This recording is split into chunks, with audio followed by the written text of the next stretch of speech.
Bonjour à tous et bienvenue dans cette nouvelle vidéo de déballage de boîtes pour Horror Arkham le JCE. On continue les cartes spécialistes de la boîte La Cité Engloutie. On est je crois à l'avant-dernière vidéo, la 11e sur 12. Et aujourd'hui on va voir qu'une carte, en quelque sorte. C'est-à-dire on avait déjà eu ça, c'est une carte myriade, donc il en existe 3 copies, mais chaque copie a un sous-titre différent et est légèrement différente. Donc ce que je vais faire, c'est je vais présenter les 3, et comme elles ont un fonctionnement parallèle, je les commenterai à la suite, et ce coup-ci j'espère que la vidéo sera courte, parce que je pense que j'ai pas énormément de choses à dire. Donc, serment sacré version serment de loyauté. Un soutien de niveau 5 qui coûte 1. Alors, tant que j'y pense, c'est myriade. Donc, ça veut dire que vous payez 5 XP pour l'ensemble des 3 cartes. Voilà. Donc, niveau 5, il coûte 1. Il occupe un emplacement d'arcane. Trait pacte, deck cultiste maudit ou crépuscule d'argent uniquement. Rapide myriade, limite de 1 serment sacré, serment de loyauté par deck. Donc en fait il y a 3 cartes différentes, serment sacré, on peut mettre qu'un exemplaire de chacune des 3 dans le deck, mais on peut en mettre 3 au total, ok. Oui voilà, c'est écrit en dessous en plus. 3 exemplaires max de serment sacré en jeu, et en plus, les 3 n'occupent qu'un seul emplacement d'arcane, enfin jusqu'à 3. Vous en avez un, c'est un emplacement d'arcane, 2, c'est toujours qu'un emplacement, 3, c'est toujours qu'un emplacement. Réaction, quand vous piochez une traîtrise non faiblesse, pacte ou terreur, défaussez un exemplaire de serment sacré qui est en jeu, annulez l'effet révélation de cette traîtrise et défaussez-la. Ah, il y a un truc que je n'avais pas capté, c'est un petit peu subtil. Donc voilà, ça c'est le premier. Le deuxième, le serment d'ordre, c'est tout pareil, sauf que c'est pour les traîtrises, malédiction ou sortilège. Le troisième, le serment de sagesse, c'est tout pareil, mais c'est pour présage ou pouvoir. Alors, on va voir déjà. Donc le premier, on a dit pacte ou terreur. Pacte ou terreur. Alors comme c'est non faiblesse, on va regarder que les cartes rencontres. 130, est-ce qu'il y a des doublons? Je ne pense pas qu'il y ait des doublons entre les différents sets de rencontres. Donc il y en a beaucoup. Boîte de base, héritage de Dunwich, enfin le cycle de Dunwich, le cycle de Carcosa, le cycle d'assignation oubliée, cercle brisé, dévoreur de rêves, conspiration d'Innsmouth, bref, c'est très répandu. Il y a par exemple le reste pourrissant, paralysé par la peur, malédiction et sortilège. Il m'en trouve 121. Pareil, boîte de base, héritage de Dunwich, cycle de Carcosa, civilisation oubliée, cercle brisé, bref, c'est répandu.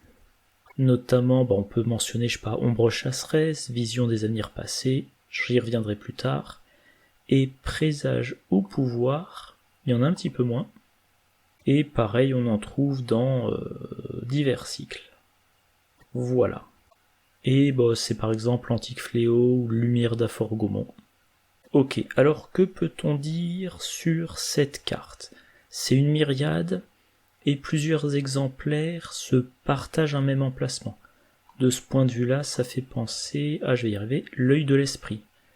Ça occupe 2 emplacements d'arcane, c'est myriade, mais... Ah non, pardon, je confonds. Voilà, c'est pas que plusieurs copies utilisent les mêmes emplacements, c'est que on en joue un et on défausse les autres depuis la main. Mais j'ai souvenir, alors attendez, je crois que c'est... J'ai souvenir d'une carte... Voilà, c'est l'auto-renforcement. Auto-renforcement, c'est myriade, il y en a 3 variétés, et les 3 n'occupent qu'un emplacement d'arcane. Ok. Alors, l'effet de la carte, ça permet d'annuler l'effet révélation de la traîtrise et de la défausser. Le coup, c'est de défausser une copie du serment sacré. Ça, c'est l'effet d'un sort de protection. Voilà. À jouer quand vous piochez une carte traîtrise non faiblesse, annulez l'effet révélation de cette carte, ensuite subissez une horreur. Sort de protection de niveau 0, on subit l'horreur, mais voilà, on annule n'importe quelle carte, enfin je veux dire quel que soit son trait, mais c'est que vous piochez. Version de niveau 2, c'est un investigateur dans n'importe quel lieu, et la version de niveau 5 que je ne joue jamais, c'est de nouveau quand vous piochez une carte rencontre, mais on annule tous les effets de la carte. Voilà. Effet de révélation et autres. Là, on a une carte, on a chaque copie du serment sacré et d'une certaine façon un exemplaire de sort de protection qui est limité aux traîtrises qui ont un des deux traits écrits. Et le truc que je viens de constater tout à l'heure, je sais pas, quand j'ai dû dire un truc du style tiens ça c'est subtil, c'est qu'en fait quand on vous dit défausser un exemplaire de serment sacré qui est en jeu, on ne vous donne pas le sous-titre du serment sacré. C'est-à-dire que vous avez, mettons, les 3 copies du serment sacré, vous piochez, alors j'ai dit pacte, ça va être pacte ou malédiction. Non, attendez, le premier c'est pacte ou terreur, voilà. Et bien par exemple, vous piochez un reste pourrissant, vous pouvez dire, comme j'ai le serment sacré, serment de loyauté, je défausse un exemplaire de serment sacré, serment d'ordre, pour défausser, enfin pour annuler l'effet révélation donc de reste pourrissant.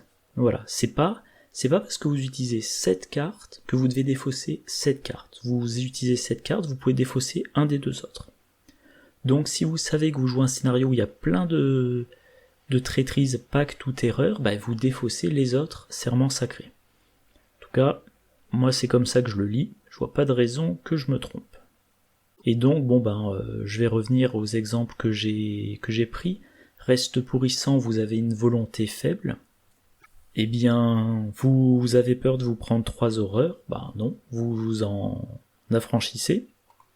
Paralysé par la peur, la première fois que vous effectuez l'une des actions suivantes à chaque round, se déplacer, combattre ou échapper à, cela coûte une action supplémentaire.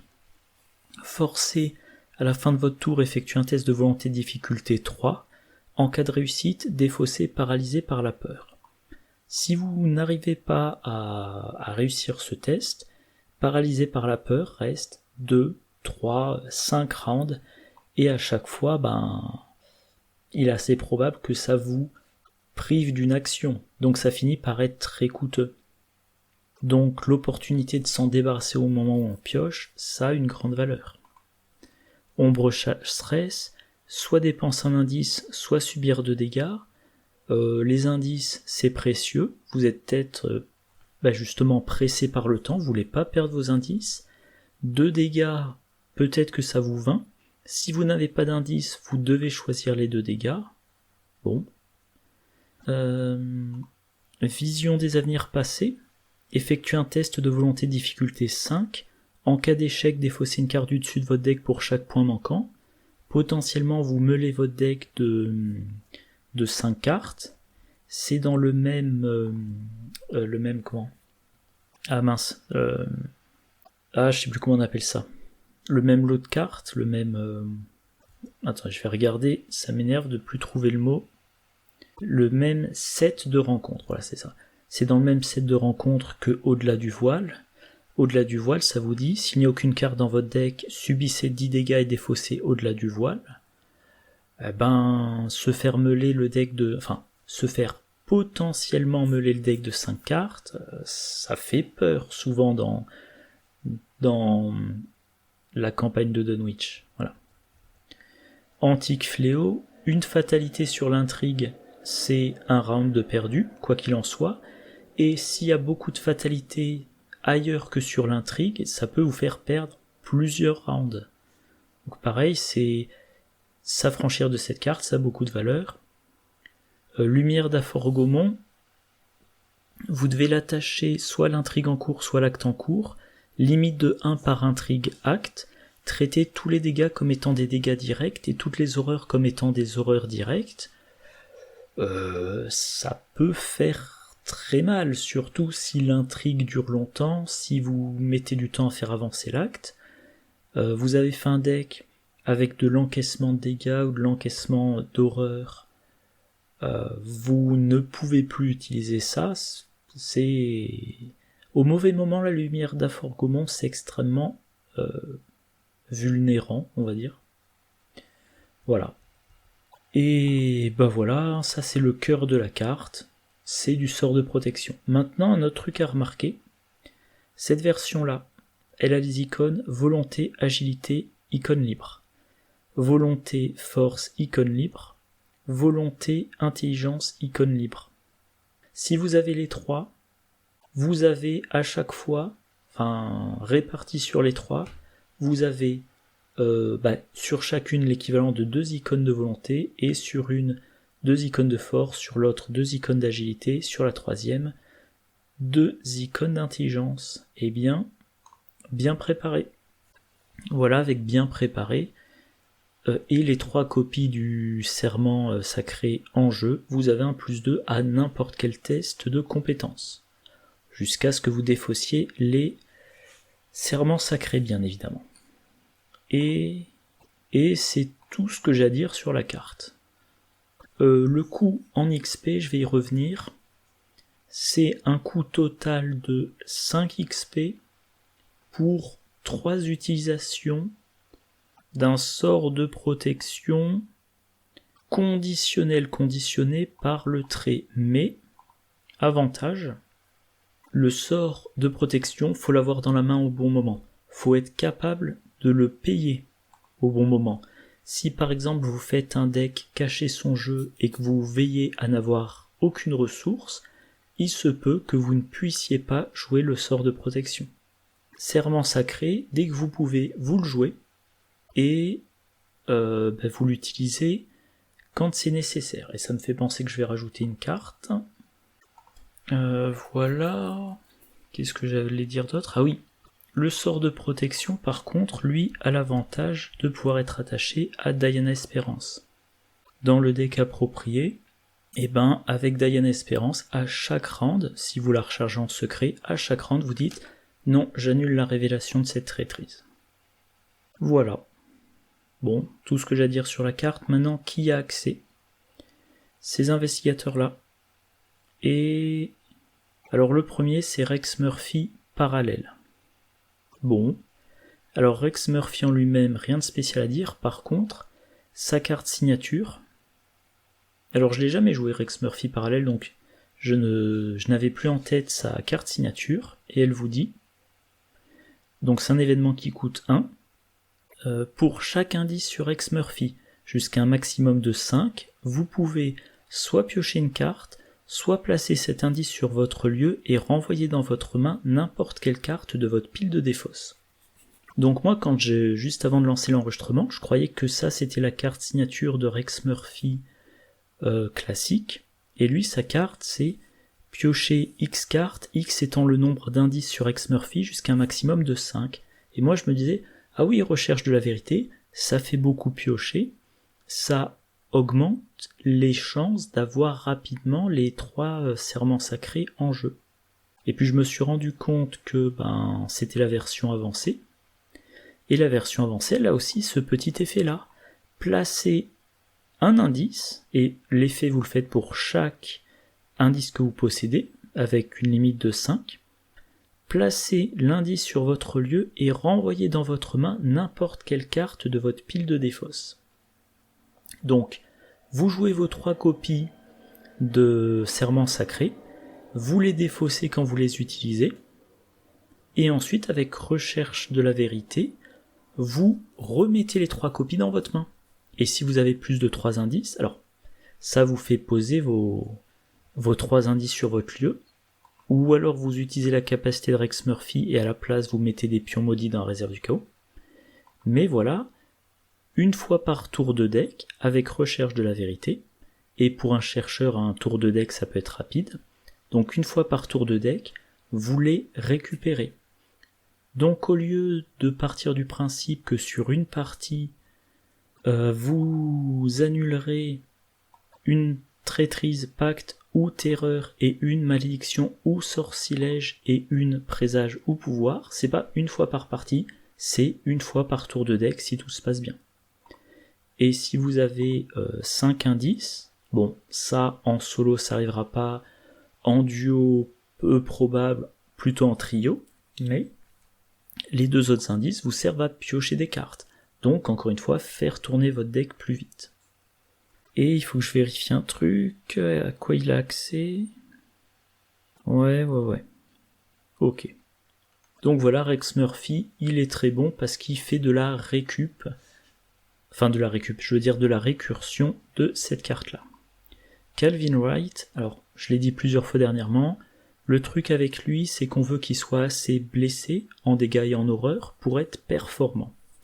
Mais s'il est trop blessé, il risque d'être vaincu. Et voilà, donc vous faites, je sais pas, la moitié du scénario, le quart du scénario en étant vraiment sur le fil du rasoir. Et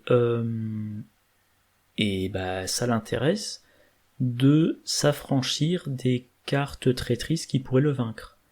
Par exemple, vous piochez Reste pourrissant, mettons que vous avez, je sais pas moi, 4 horreurs sur vous, alors certes, avec 4 horreurs sur vous, vous avez 4 en volonté, mais ça veut dire que vous n'êtes qu'à 1 au-dessus de la difficulté. Si vous piochez que je dise pas de bêtises, si vous piochez un -3 au pire, vous ratez de 2 ces 2 horreurs et vous êtes vaincu si les horreurs vous pouvez pas les mettre ailleurs. Et il y a toujours le risque de l'échec automatique. Échec automatique, c'est 3 horreurs, si vous pouvez pas en mettre au moins 2 ailleurs, vous êtes vaincu. Donc voilà, Calvin Wright, il garde ces 3 cartes-là et il s'en sert un peu comme assurance vie.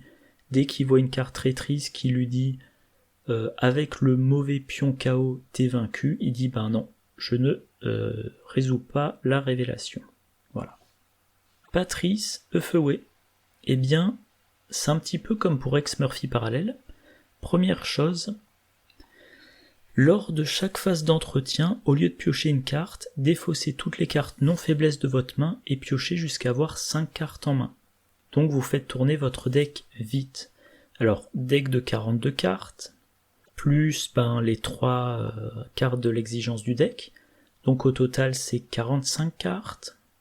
On commence, on commence avec 5 cartes en main. Mais donc votre pioche, c'est 40 cartes. Statistiquement, au bout de 8 phases d'entretien, vous avez pioché les 3 copies du serment sacré. Bon, vous avez des effets de pioche.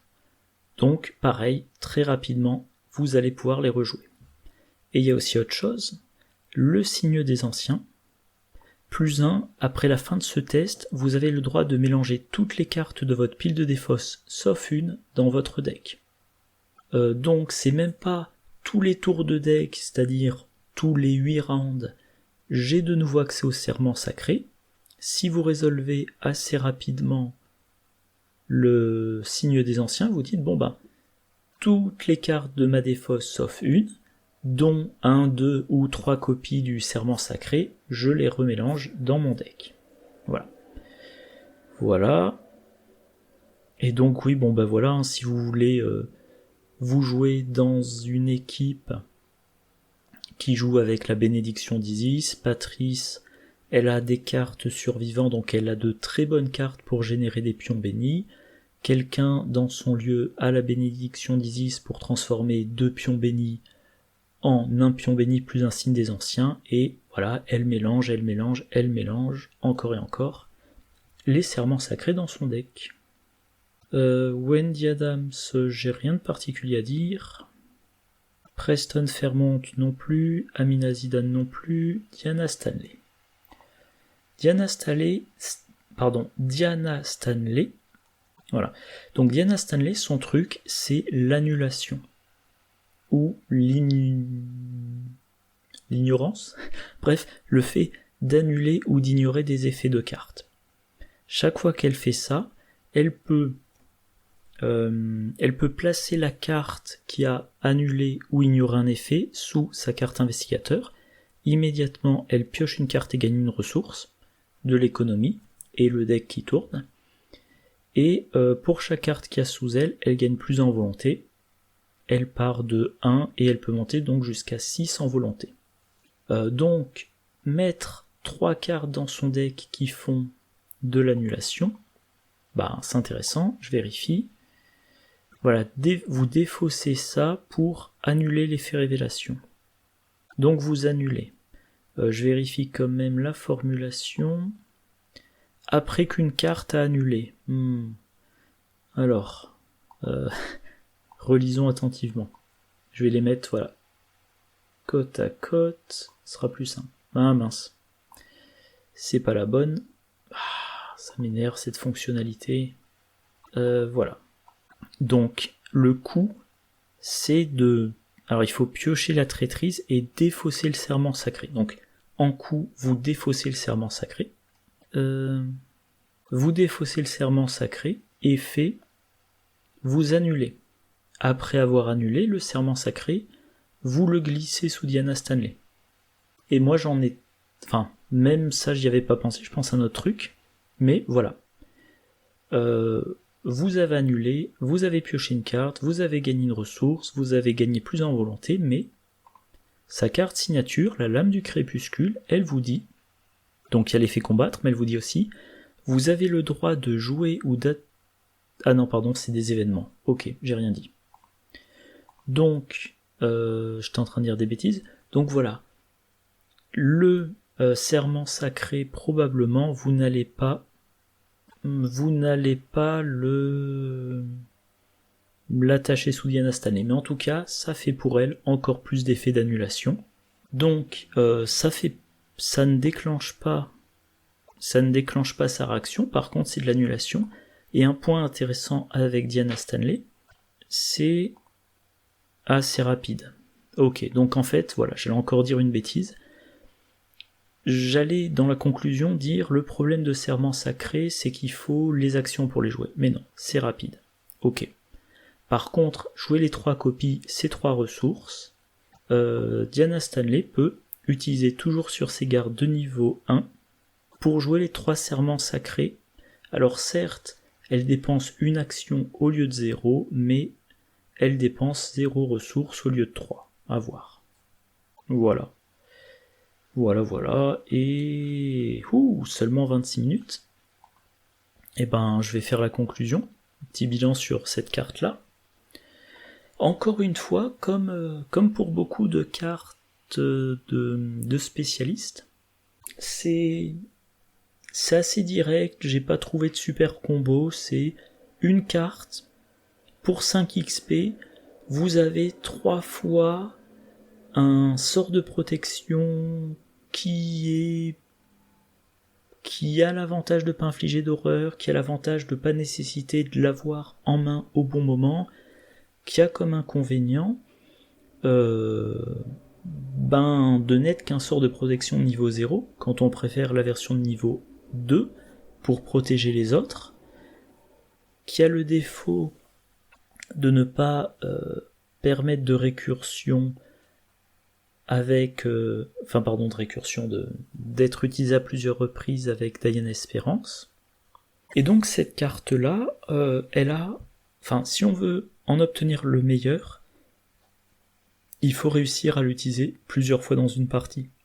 Il y a le cas avec Rex Murphy, parallèle, qui peut, en reposant des indices sur son lieu, ou en acceptant de mettre des pions maudits dans le sac du chaos, qui peut le renvoyer dans sa main, une fois par cycle de deck. Et il y a Patrice qui peut prendre les exemplaires dans sa défausse et les remélanger dans sa pioche à plusieurs répétitions, si elle pioche assez régulièrement son signe des anciens. Et voilà, sinon, même sans la récursion, ça protège, ça augmente les chances de survie de Calvin Wright. L'annulation, ça fait penser à Diana Stanley, mais à voir. Diana Stanley préfère annuler avec des événements ou des compétences pour pouvoir, avec sa lame sacrée, les rejouer ou les réattribuer. Voilà. Est-ce que je le mettrais dans un de mes decks? Bof. Voilà. C'est à usage unique, je ne le mettrai, je pense, que dans un deck qui fait de la récursion. Voilà. Donc, voilà, c'est pas génial pour une carte de niveau 5, mais c'est Myriade, donc c'est plutôt une carte à 5 tiers de points d'expérience, même pas tout à fait 2.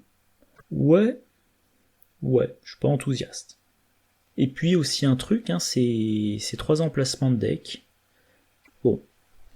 Bon voilà, je suis très mitigé, en plus j'ai pas l'impression d'avoir grand chose à dire, je vais m'arrêter là. Et donc, prochaine vidéo, alors là j'enregistre mercredi, je vais essayer de mettre la vidéo en ligne jeudi, et ben donc vendredi. Vendredi, on a les 3 dernières cartes de spécialistes, et peut-être que samedi, je mettrai en ligne la vidéo avec les 4 traîtrises, si je ne privilégie pas la diffusion des vidéos de partie, on verra. Voilà. Bon, vidéos de partie qui sont conditionnées par le fait que,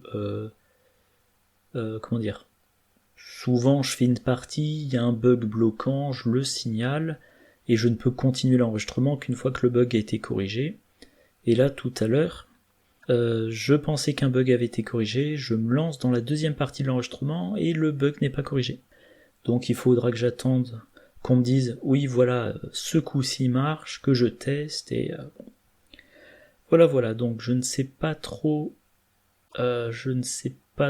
quand je mettrai en ligne les vidéos de partie et je ne sais pas ce que je diffuserai la semaine prochaine.